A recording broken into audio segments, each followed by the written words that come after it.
Yo, yo, yo, yo. This is Judah Woke Ace, another Truth Talk Nation, man. This time, man, we out of town with it. We in Youngstown, Ohio right now, getting it in, spreading that truth, you know. So, I just want to talk about all that Takashi shit going on, man, with all that snitching. Man, me being a former gang member in Detroit, Michigan, man, this right here has taken the cake. Now we got Jim Jones all on the phone, you know what I'm saying? Talking to his bloods, and he supposed to be the OG about it, and he talking all on the phone about a guy, you know what I'm saying, Takashi, got to get violated. And you supposed to be the OG. So let's, hear a little of this, what's going on. Just Jim Jones on the phone with one of his partners. He definitely humiliating Shotty right now. Well, we got the picture up there next to the post. Like, when you go to YouTube, the World Star, you got his picture next to the shit. Everything he say, you got a split screen with Shotty picture next to the shit. I said, this shit crazy, son.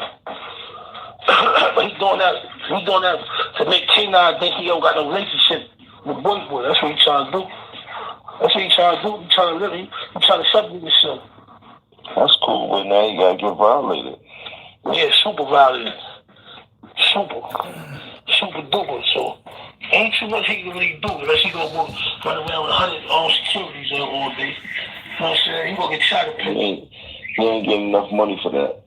That's a fact. And he just cancel all the shows. He ain't a gang member no more. Nah, he ain't nothing. That's what Shotty needs to make sure he do. Nah, tell that nigga that he's not a gang member no more. He kicked out the whip. He was never a gang member. Nigga, Shotty need to expose him. Like, nah, it's pussy. What they do? Like TMZ want to talk to niggas on Monday. Shotty, like, you want me? Quickly.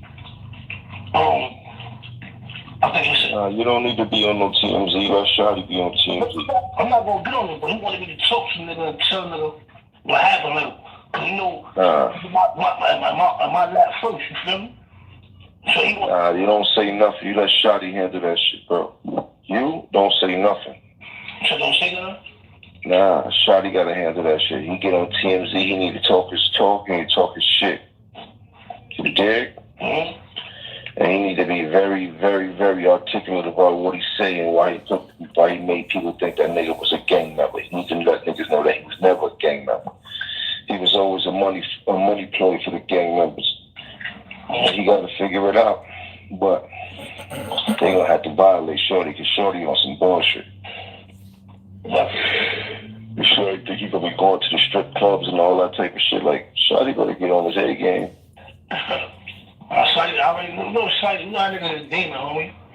You know that nigga shit like this, homie. He gonna treat that nigga like he was blowing his Chinese shit up. He gonna run with that nigga shit up.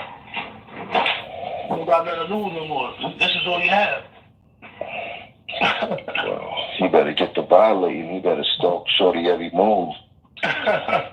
One of them security better get hit. Something better happen. You better start mobbing, dude.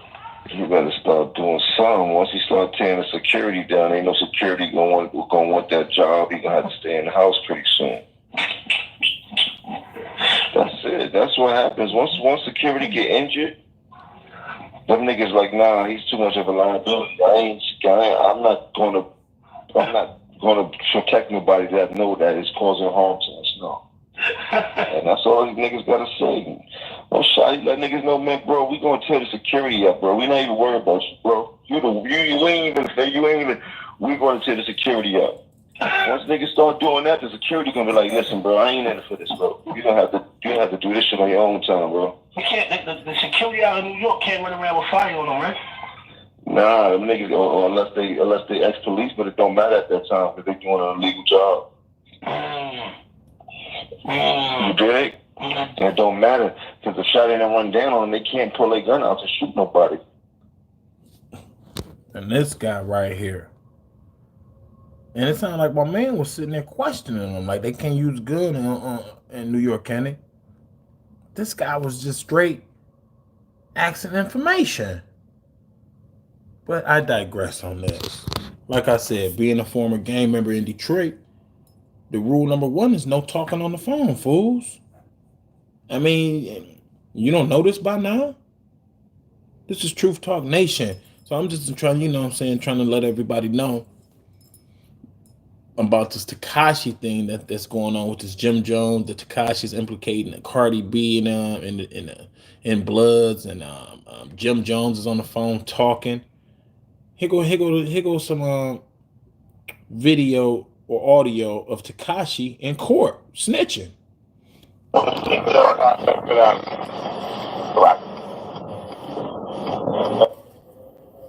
Hey, yo. It's what? It's the Treyway, huh? Warren Buffett once got paid $7.5 million to not buy Coca-Cola. Here we go.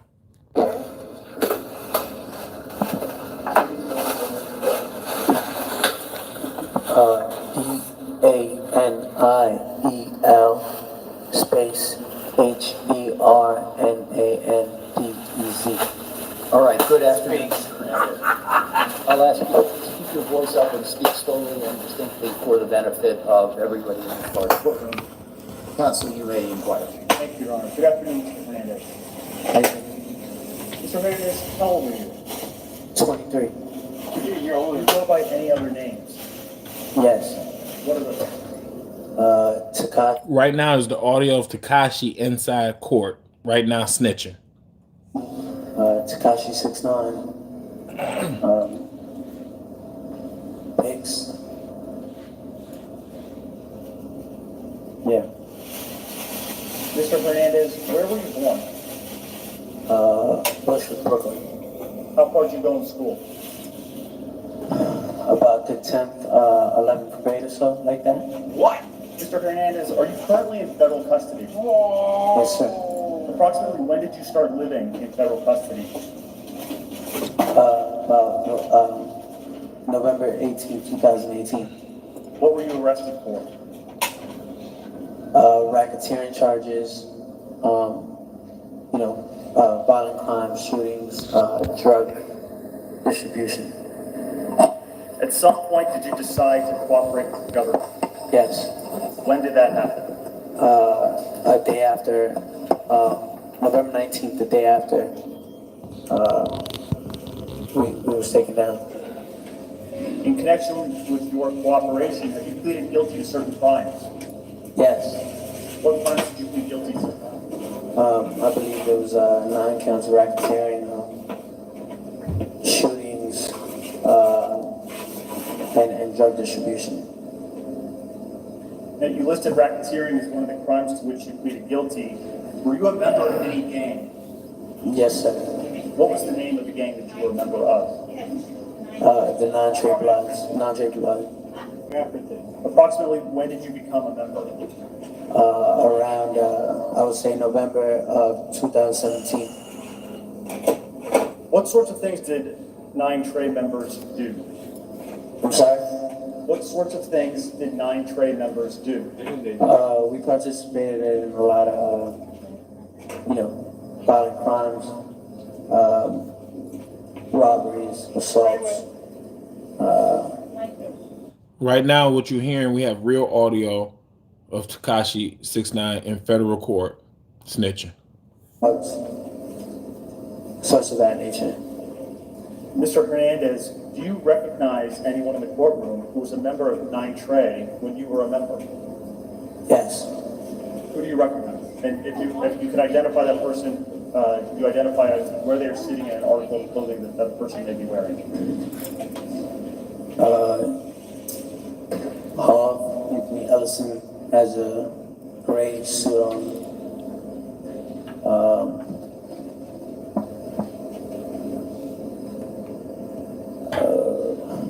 And Luke Algernon Mack has the brown suit on.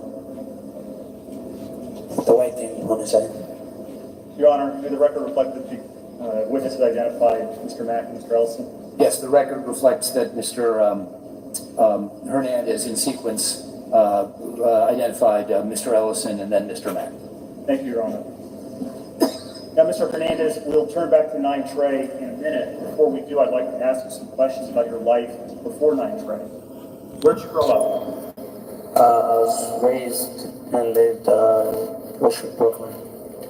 Where'd you go to school? For elementary, I went to PS 59. For middle school, I went to Wamaro Campos. For elementary, I went to PS 59. Middle school, Wamaro Campos, and high school, for the time being, went to Legacy High School. Legacy High School. Did you work? Hold on. Here we go with the commercials. No, but you leave. Yes. What'd you do? I started working at I want to say the age of 13. My first job was at the Greenpoint Youth Court. It's a job that handles like misdemeanor cases for youth, where the youth acts in like a bailiff, judge, jury, youth advocate, community advocate type of thing. I did that about for 2 months. Mr. Hernandez, I'm going to cut you off. I think you are speaking so close to the mic that you're blurring some of your words. Maybe move back a tiny bit from the mic and keep your voice up and keep speaking slowly. Thank you. So I did that for about a year. I didn't make a lot of money doing that, so I started working with my brother, busting tables. I did that for about a year and a half. Then I did a job at a grocery store named Stay Fresh and Grill, where I worked as a delivery boy. I did that about for 2 years. I went up to register. Shortly after that, I landed another busboy job. And then after that, became a rapper. So, you said that you started a music career, is that right? Yes. Approximately when did that happen? I'll say around 2014.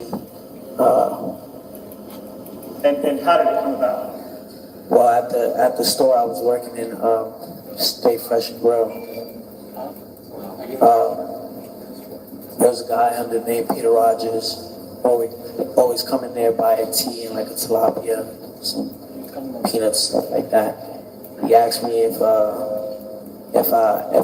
made music and if I rapped. And I was like, no. And he was like, well, you know, got the image for it, look cool. I was like, no. I took that in consideration and we started making music from the deli. We're gonna stop right there. That story right there sounds like a plant, like a federal person came up to him and just said, you know, are you a rapper? Do you want to rap? You know what I'm saying? We can put you in, you know what I'm saying, and in a nice tight spot. All you got to do is work for us. Don't it sound like that? What person just go up to a person and ask them, do you rap? Do you want to rap? And they automatically get on. And again, this is around 2014? Yes, sir. Like late 2014, like September. So when you started making music in around 2014, what type of music were you making? It was more of like a rock and roll rap. Approximately how many records or songs did you release? 8, I believe. Around 8. Did you go on any tours? Yeah. Where did you go? Eastern Europe. I toured in Bratislava, Slovakia. Prague, Czech Republic. Brno, Czech Republic. St. Petersburg, Russia. And Moscow. Were you making any money at this time? Listen at the spots this guy traveled first before he even started making gangster rap. You traveled in Eastern Europe? Let's go back. As a metal rap performer? I mean, for all those shows, I made about like $2,000 profit. I did it just for the experience. Now, Mr. Hernandez, did there come a time when the type of music that you recorded changed? Yes. Approximately when did that happen? It changed in September of 17. Now, directing your attention to September 2017, did there come a time when you filmed a music video in Brooklyn? Yes, sir. Where in Brooklyn? Bedford-Stuyvesant, Brooklyn, on Madison, between Tompkins Avenue and True. Do you remember the address? I believe, I want to say it's 370 Madison. 370? 370. Ms. Harney, can we please pull up for the witness what's been marked for identification as Government Exhibit 202? This shit running crazy. Mr. Hernandez, do you see Government Exhibit 202? Yes. What is that? 370 Madison. Is that a photograph of 370 Madison? Yes, sir. Does it fairly accurately depict the way 370 Madison looked? Yes, sir. Your Honor, Government Office, Government Exhibit 202. Any objection? None, Your Honor. No objection. Proceed. Never published it, Your Honor? Yes.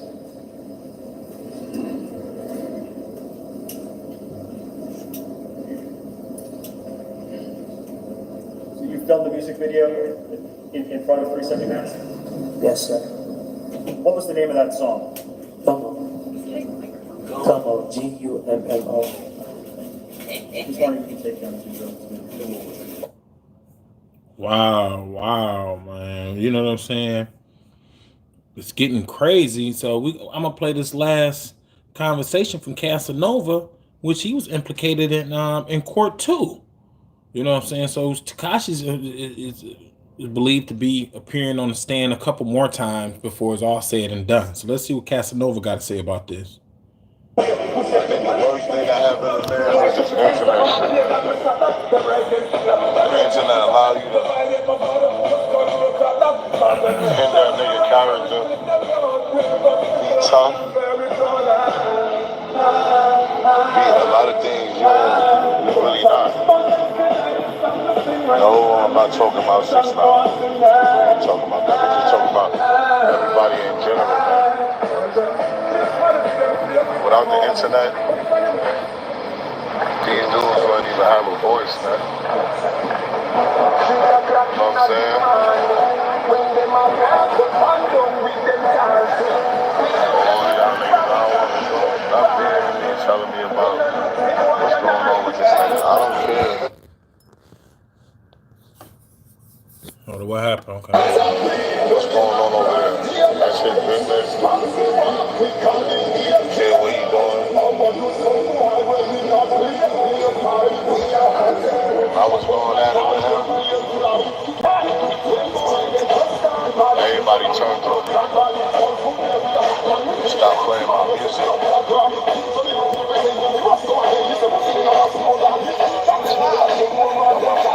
Shows every weekend, every week. No shows for a year.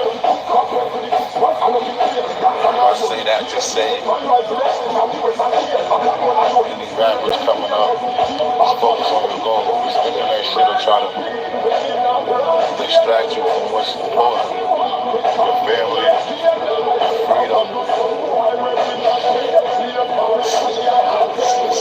Stay down. Bobbing weed, you got bobbing weed. Make sure you bobbing weed, that's all I'm telling y'all. If you want to win, bobbing weed, that's it. A lot of people gonna hate on you. It's gonna be a dangerous game here in this game. You gotta protect yourself, protect your freedom, protect your money, watch your friends, watch your enemies. Well, that's Casanova, you know what I'm saying? I guess speaking on Tekashi 6ix9ine on a little bit, you know, what's going on in the streets, telling these rappers, you know what I'm saying, to just stay real, you know, stay to yourself, and, you know, so don't try to be with the fakes. But there's, you know, there's a lot of stuff going on, man, with the Tekashi stuff that's going to be coming out. They got Cardi B in it, and who knows who else is in it. So I'm going to be reporting live once again. This is Judo Woke Ace, out of town right now. We in the Buckeye State. And I'll see y'all next week. Truth Talk Nation.